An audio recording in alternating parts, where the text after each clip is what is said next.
6월 14일 금요일 기도를 돕는 그 사랑 매일 묵상 시작하겠습니다. 오늘은 시편 49편 5절에서 12절입니다. 마지막 절 12절에 보면 사람은 존귀하나 장구하지 못하며 멸망하는 짐승 같도다 이런 표현이 있습니다. 사람은 존귀하지만 장구하지 못하고 멸망하는 짐승같이 살아갈 수도 있다는 거죠. 그럼 어떻게 하면 그렇게 살지 않느냐? 왜 사람이 멸망하는 짐승처럼 그렇게 살아가느냐를 오늘 보여주고 있습니다. 그 5절에 보면 죄악이 나를 따라다니며 나를 애워싸는 환난의 날을 내가 어찌 두려워하랴. 자기의 재물을 의지하고 부유함을 자랑하는 자는 아무도 자기 형제를 구원하지 못하며 그를 위한 속전을 하나님께 바치지도 못할 것은 그들의 생명을 속량하는 값이 너무 엄청나서 영원히 마련하지 못할 것임이니라. 죄악이 자기를 따라다니고 그런 환난 날에 이제 두려워하지 않는 이유는 하나님이 함께 하시면 그 두려움에서 벗어나죠. 환난 날에. 그러나 자기의 재물을 의지하고 부유함을 자랑하는 자는 그것이 자기를 그 환난 날과 그 죄의 어떤 굴레로부터 자기를 벗어나게 할 수 없습니다. 그래서 자기 형제를 구원하지 못하고 그리고 그 값을 치러서 하나님께 그 자신의 죄값을 치르지도 못한다. 그 돈을 가지고는 그의 죄값을 치르지 못하는 거죠.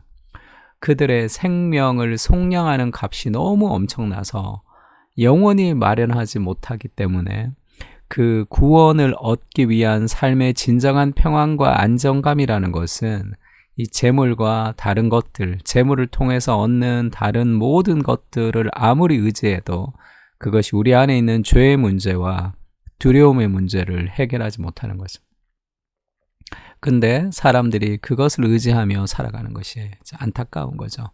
그가 영원히 살아서 죽음을 보지 않을 것인가? 그렇지가 않잖아요. 다 그 죽음 앞에 어찌할 수 없는 존재가 가지는 그런 불안과 두려움을 가지고 있습니다. 그것이 재물과 성공이 그 두려움의 해결책이 아니다라는 것을 알려주고 있고요. 두 번째는 그 어떤 노력도 인간 안에는 안전지대가 없다는 것을 보여줍니다. 그러나 그는 지혜 있는 자도 죽고 어리석고 무지한 자도 함께 망하며 그들의 재물은 남에게 남겨두고 떠나는 것을 보게 되리로다.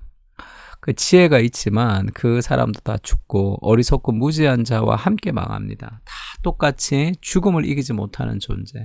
재물이 많아도 다 남에게 남겨주고 그렇게 죽어가야 된다. 그러나 그들의 속 생각에 그들의 집은 영원히 있고 그들의 거처는 대대에 이르리라 하여 그들의 토지를 자기 이름으로 부르도다. 그러나 마치 영원히 살 것처럼 영원한 안정감을 재물이 줄 것처럼 그렇게 생각한다는 거죠. 그러나 인간의 어떤 노력과 인간이 의지하는 그 어떤 것 속에서도 참된 평안과 안전지대는 없는 겁니다. 그래서 사람은 존귀하지만 장구하지 못하고 결국 멸망하는 짐승 같도다. 하나님이 아닌 다른 것에 의지해서 살아갈 때 결국은 멸망하는 짐승처럼 살아갈 수밖에 없는 거죠. 자신의 안위와 자신의 먹을 것과 자신의 만족을 위해서 살다가 죽어가는 그 어떤 인간의 삶의 사이클을 멸망하는 짐승 같은 삶이다 이렇게 얘기합니다. 왜냐하면 인간은 그것을 위해서 태어난 존재가 아니거든요.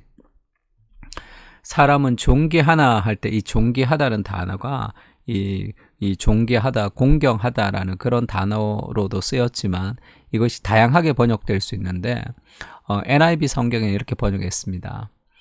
그가 despite their wealth는 자신의 재물에도 불구하고 사람이 자신의 이 부와 재물에도 불구하고 do not endure 하면 이것이 견디지 못하고 인내하지 못하고 오래 가지 못하는 거죠.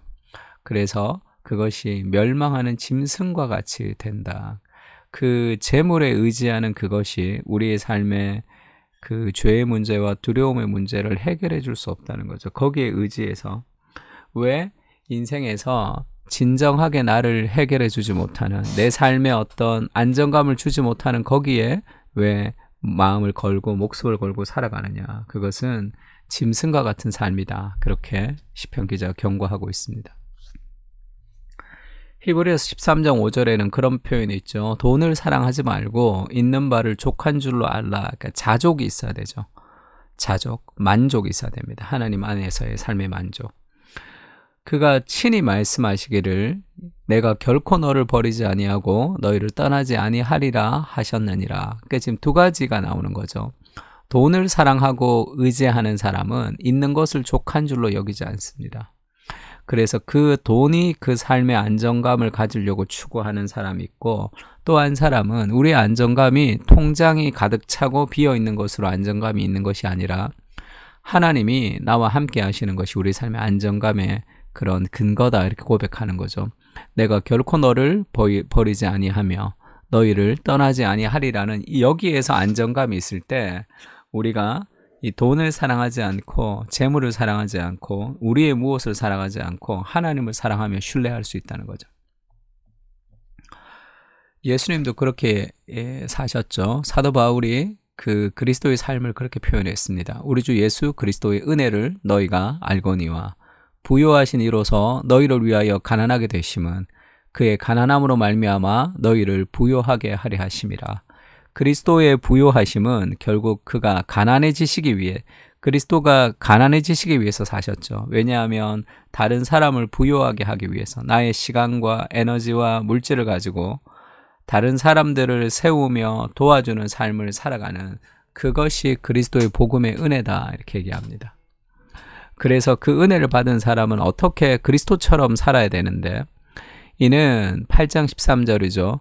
다른 사람들은 평안하게 하고 너희는 곤고하게 하려는 것이 아니요 균등하게 하려 함이니, 우리가 있는 재물과 시간과 에너지를 우리가 그 불쌍하고 힘든 사람들에게 바치면 그들은 평안하고 나를 힘들게 하는 것이 아니라 이 같게 하려 하네, 균등되게 하려 함이라, 공정하게 하려 함이라, 이렇게 얘기하는 거죠.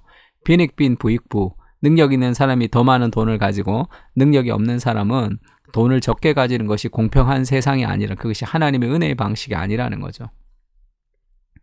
이제 너희의 넉넉한 것으로 그들의 부족한 것을 보충함은 후에 그들의 넉넉한 것으로 너희의 부족한 것을 보충하여 균등하게 하려 함이라. 기록된 것 같이 많이 거둔 자도 남지 아니하였고 적게 거둔 자도 모자라지 아니하였느니라. 지금 이 기록된 것 같이라는 것은 만나의 사건이죠. 만나를 거두러 갔는데 많이 거둔 자도 남지 않고, 왜냐하면 그 다음날 먹으려고 놔두면 이게 썩었죠. 적게 거둔 자도 모자라지 않는, 지금 이것이 이 만나의 사건의 어떤 그런 그 내용이 하나님 나라의 공동체의 그런 이 나눔과 정의로 지금 이야기하고 있습니다. 그러니까 우리가 의지해야 될 것은 재물과 성취가 아니고, 우리에게 주어진 재물과 성취는 다른 사람들을 섬기는 도구로서 방향이 바뀌어야 되는 거예요. 그래서 내가 돈 많이 버는 것으로 기뻐하지 않고, 만약에 사장이라면 직원들을 월급을 줄 수 있는 것으로 기뻐해야 되는 거예요.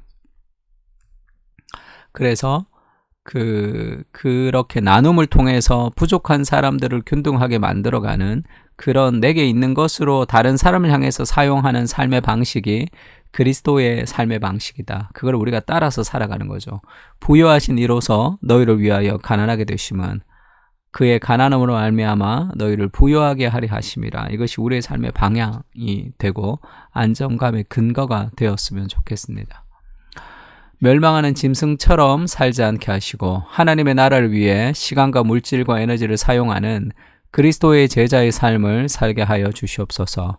재물의 풍성함이 아니라 그리스도와 함께 하면서 안정감을 누리게 하시고 복음의 은혜 안에서 두려움 없이 살아가게 하여 주시옵소서. 아멘. 우리 시편을 가지고 다 같이 기도하겠습니다.